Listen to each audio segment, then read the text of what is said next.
Đêm hôm nay sao quá trời vời, đặng lòng đau bước chân xa rời. Yêu đơn phương đau lắm ai ơi, hạnh phúc đã xa mù khơi.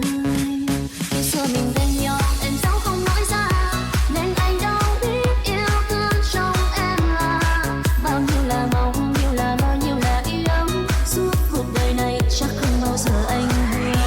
Tôi ơi muốn làm gì, tôi ơi bước đi đi, đừng hoài mong nữa, anh ấy không yêu mình đâu mà.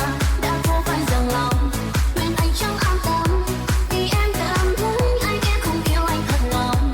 Em vẫn sẽ chờ hoài, em không mong anh đi, do cuộc đời sóng gió có lối đẹp vì ai. Anh cứ quay về đây, em lo lắng cho anh, em sẽ không yêu ai ngoài anh.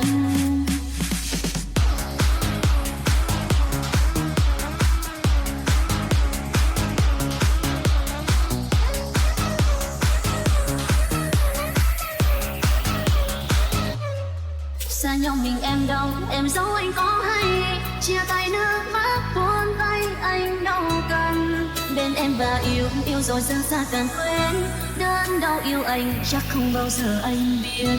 Tôi anh muốn làm gì